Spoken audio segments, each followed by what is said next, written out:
Oke teman-teman semua, jadi pada kesempatan kali ini saya akan membahas lagi terkait dengan HP flagship ya.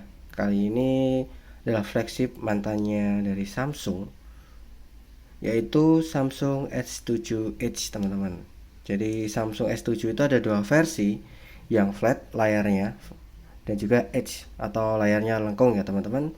Kalau di Sony itu adalah seperti Sony XZ3 seperti itu teman-teman. Lalu apa sajakah yang akan saya review? Bagaimana performanya? Apakah masih layak di tahun 2022 ini? Simak video ini sampai selesai teman-teman. Namun sebelumnya jangan lupa subscribe. Oke teman-teman, jadi Samsung S7 Edge ini rilis di tahun 2016, sekitar bulan Februari sampai Maret ya teman-teman. Jadi kalau kita hitung sekarang di Januari 2022, maka HP ini sudah umurnya 5 tahun lebih ya teman-teman. Jadi apakah masih layak? Nanti silahkan teman-teman nilai sendiri. Oke, yang pertama adalah terkait dengan layarnya. Jadi layar dari Samsung S7 Edge ini sudah Super AMOLED ya teman-teman, dan ukuran 5,5 inci dan kualitas 4K teman-teman. Jadi walaupun ini HP tua, tapi kualitasnya sudah 4K ya teman-teman. Jadi masih bisa bersaing dengan HP-HP zaman sekarang.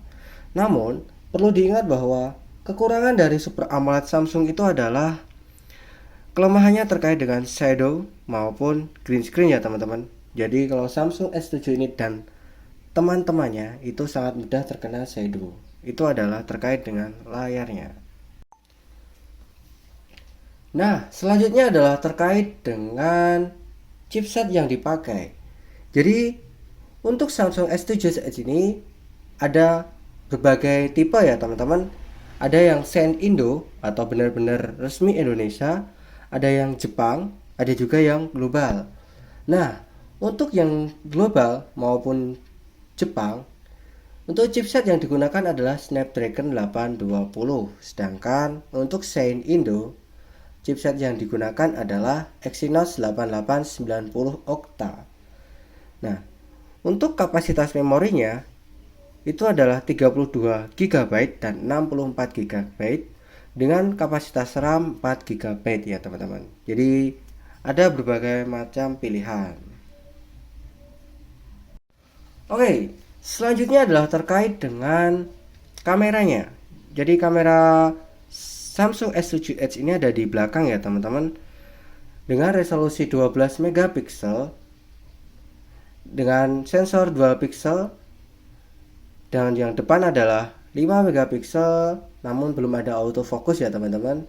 Namun video yang dihasilkan dari kamera belakangnya itu mampu menghasilkan video 4K dengan 30 fps ya teman-teman. Jadi masih bisa bersaing untuk bersama HP-HP di zaman ini atau saat ini ya teman-teman. Itu terkait dengan kameranya. Lalu bagaimana sih hasilnya? Apakah masih layak? Oke, silakan teman-teman cek foto dan video berikut lalu berikan tanggapannya.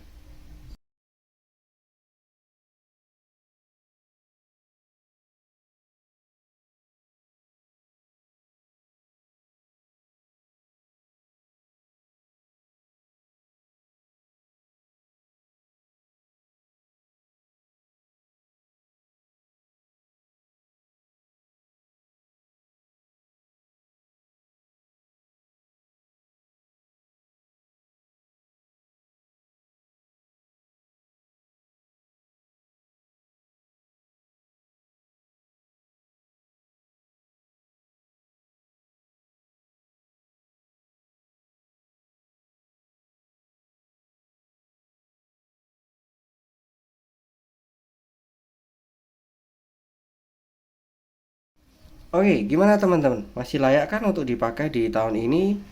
Nah, silahkan dari tanggapan ya teman-teman itu terkait dengan kameranya.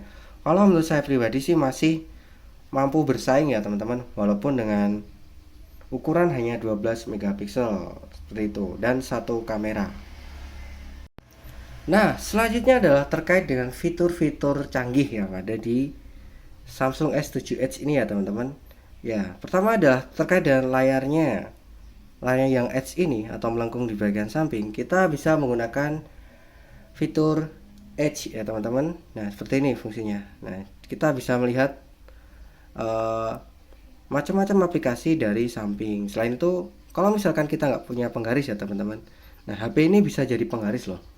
Jadi memang fitur yang cukup berguna sih menurut saya. Itu adalah fitur yang pertama. Nah, yang kedua adalah terkait dengan fingerprint. Nah, fingerprint Samsung berada di tombol home ini ya teman-teman. Namun, walaupun di tombol home, untuk kecepatan responsinya sangat bagus. Nah, seperti ini teman-teman. Jadi memang untuk Samsung itu lebih unggul terkait dengan responsif fingerprintnya dibandingkan dengan Sony. Itu menurut saya ya teman-teman. Kalau teman-teman punya pendapat pribadi, bolehlah share. Nah, yang ketiga adalah adanya Samsung Hub atau ya sebuah aplikasinya Samsung yang kita dapat pakai untuk mengukur berbagai macam kesehatan ya, seperti denyut jantung ya teman-teman. Nah, jadi teman-teman bisa meletakkan sensor atau jari kita di sensor belakang gini ya teman-teman. Nah, belakang sini, nah, otomatis HP ini akan mengukur denyut jantung kita. Nah, itu adalah fitur yang ada di Samsung S7 Edge ini teman-teman. Tuh. Jadi ya kalau teman-teman tidak punya gelang ataupun smart band yang lain, teman-teman bisa memakai HP ini untuk mengukur denyut jantung ya teman-teman. Nah, yang terakhir adalah berapa sih harga dari HP ini? Sekarang sudah tidak ada yang baru ya teman-teman. Adanya yang bekas itu adalah sekitar 1 jutaan ya teman-teman. Baik itu yang Sense Indo ataupun Inter maupun global. Bedanya adalah kalau Sense Indo itu dual SIM, sedangkan kalau itu Inter ataupun Jepang itu hanya single SIM. Namun yang perlu dibanggakan dari Samsung S7 Edge ini adalah karena masuk di Indonesia itu sudah lama, otomatis walaupun ini HP Jepang, seperti saya punya ini adalah AU, itu tidak akan diblokir ya teman-teman, karena memang sudah masuk ke Indonesia sebelum peraturan IMEI itu diadakan atau ada. Jadi walaupun ini HP limbah Jepang, tapi masih sangat worth it karena sinyalnya teman-teman bisa lihat itu full ya teman-teman. Saya pakai XL. Jadi misalkan teman-teman nggak yakin, nah itu teman-teman bisa lihat 4G plus ya teman-teman. Jadi sangat-sangat bagus lah untuk HP limbah seperti ini. Oke, jadi bagaimana teman-teman? Masih layakkah untuk dipakai di tahun ini? Oke, kembali ke pribadi masing-masing. Kalau misalkan dipakai untuk kebutuhan yang berat seperti game berat, maka HP ini kurang cocok ya teman-teman. Namun kalau untuk bermain Mobile Legends dengan setting maksimal pun tidak ada frame drop ya selama saya main. Nanti di video selanjutnya akan saya coba bermain menggunakan HP ini dan teman-teman bisa nilai sendiri ya teman. Oke, sekian video hari ini dan terima kasih. Jangan lupa subscribe, like, dan komen.